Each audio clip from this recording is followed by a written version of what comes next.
Hi travel fans! So I know that in a few of my videos and my lives I have talked a bit about planning. I am definitely the kind of traveller who plans a lot. But as I am planning a trip at the moment, I thought this would be a good time to show you guys how I actually do the planning process. So as you may have been aware, I was meant to be going interrailing around Europe starting in about 3 weeks time, backpacking around Europe using just the trains to transport or one bus to get to Lake Bleb. But because of the current COVID situation and the fact that a lot of the countries that we're planning on going to are not on the quarantine safe list, and others have got restrictions, like for example I think Austria it is, you need to have a negative COVID swab done within 4 days before arrival if you're coming from the UK, which wouldn't be possible for us because we wouldn't be coming directly from the UK, we'd be coming from, I think it's Germany via the Netherlands. So we decided to postpone the trip until next year. We already had our tickets and everything, so instead we've decided to do a road trip around Scotland, specifically the famous North Coast 500, or the NC500 as you might have heard it called. And we're going to do that just in our car. We looked at renting a camper van, but there wasn't good availability because a lot of people this year have decided to take their holidays in the UK rather than going abroad, so everything was pretty much booked up by the time we'd actually heard back from Interrail that we could postpone the trip without basically losing the tickets and hundreds of pounds. So we decided instead that we're going to do it by car and then just stop in accommodation along the way. Now I know Scotland has got free camping, which is basically, as I understand it, as long as it's safe and you're off the road and you're not on somebody's private property, you can camp there for free, it's fine. But the only thing is, a lot of the campsites have decided that they're not going to reopen this year, just because of the risk, or they're only opening if you've got a self-contained motorhome or camper van. So that's one that has a toilet on board and that you connect up to the electric when you get there, things like that. But as I said, like, there's not very many camper vans available, and what was available was quite expensive, a lot more money than what we were hoping to pay.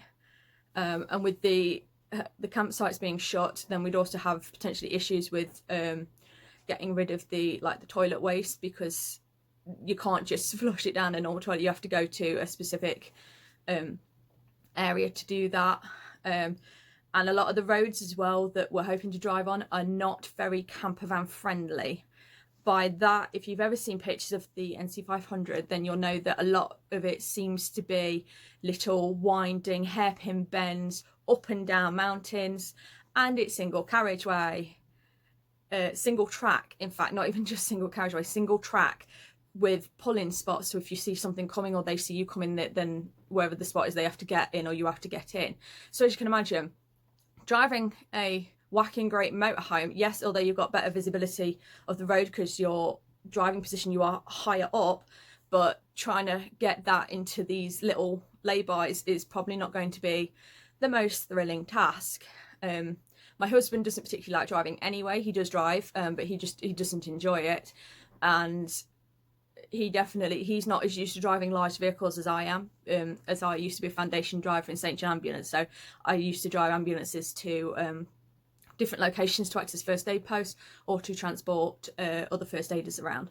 So I already have some larger vehicle driving experience, but as we're going to share the driving on the trip, we decided it's not fair for just one of us just to drive.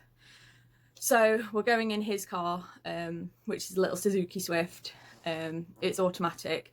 I haven't driven his car before, but he feels more comfortable in an automatic than a manual, which mine is manual. So I got put on his insurance for £60 for the 3 weeks, just under 3 weeks. So we can share the driving. Right, so down to the planning. So normally on a trip I would tend to use Microsoft Word and I would write it in lists, but because we have so many destinations and so many stop-offs, I thought it would be easier to instead do it this time as in an Excel spreadsheet. So I will flick to that now. Okay, so here is the plan for the trip. As I said, normally I tend to use Word, and I do it as like a list, but because we've got so many individual places that we're going to, I just felt that it would be easier to set out in Excel. So I have the date that we're going to be arriving in each of the places on the left, so I can keep track of where we're meant to be. Then we've got the destination, so obviously we're starting at home and it's going to end at home, and all these destinations are places that were on the map that I showed in my previous video. Then we have the distance in miles as well as the time, so this is going to help us plan our days better, and as well because we're going to be travelling long distances potentially without petrol stations and things like that along the way, it's going to help us get an idea of like, right, okay, we've got a big long drive tomorrow and this is the last petrol station that we're going to see in a while, so we need to fill up now. And also planning for helps us planning for things like when we've got, for example, things like for example when we do the Harry Potter train, the Jacobite train, that's at a set time, so that's going to help us make sure that we get to places on time, and when we take the ferry across, that's at a set time. And also if we've got a rough kind of estimate of how long things are going to take together, then we can let our accommodation owners, because a lot of it's B&Bs, we can let them know roughly when we're coming as well, which is just nice. And so the time is the time from the destination that is in the same row to the next one, so it's 3 hours from home to Carlisle, and then it'll be 1 hour 45 from Carlisle to Glasgow, so it works that way. And if we print this off, then we can kind of cross it off as we go. I've also made a to pay column to say how much money we've got to pay on arrival. Now the reason why I've done this is particularly when we went to New Zealand, we booked a lot of the accommodation through booking.com, which is one of my usual go-tos because it has a good selection and best prices, and customer service as well. So if you've got a problem, then you've got someone to contact. And if you book a few places with them, you get what's called this genius level, which means that on quite a few of these accommodation, actually, I got up to 15% off or like a free breakfast or something, because I had this this membership, which, you know, free stuff's always good. But the reason why I've put this column in is because when we went to New Zealand, I thought that we had prepaid for all of our accommodation, and it turns out that we hadn't. They just put a pre-authorization on the card on file, which means that they put a hold on the card, but they didn't actually take the money. So then on arrival, we then had to pay cash. And this happened about 4 or 5 times. So you can imagine after that, like, it's going to start depleting your travel money quite quickly. And we ended up having to get more money out because we'd ended up spending a load of the money on accommodation that we thought that we'd already paid for, and it turns out that we hadn't. So that was something that I made sure to bear in mind for this trip, to make sure that places that weren't going to be charging us in advance, so normally places like Airbnb often will charge in advance, but some, like you can see the Jury's Inn and this county hotel, are only charging on arrival. They'd only charge the card on file if you were a no-show, basically. So I've made sure to add that in so we're aware of these extra payments to leave money in the bank account, things like that. So then we've got how many nights spent in the place, and then we've got a list for activities. So to avoid us missing things, I'm going to do some extra research on each of the places, and I'm going to just write down some things that we might want to do. So you can see that I've also put about the tickets for the train and about the ferry across the sky and things like that beach that I showed you, and lots of things like that. And then I've also put another column, which I haven't put anything in yet, for restaurant. So I've noticed that a lot of places in Scotland are open for food bookings only. So for like more like breakfast and potentially lunch, you know, we could buy some stuff from the supermarket and eat it on the travels, because we're not going to have lots of time for sitting, chilling, eating necessarily, because we've got a bit of driving to do as well. But for evening meals, generally we're going to have to book into a restaurant, so I'm just going to fill in that information there into the restaurant and time that we've booked for, just so that I've got all my information on hand. So yeah, so that's generally how I plan. As you can see, I I tend to make my planning quite organised.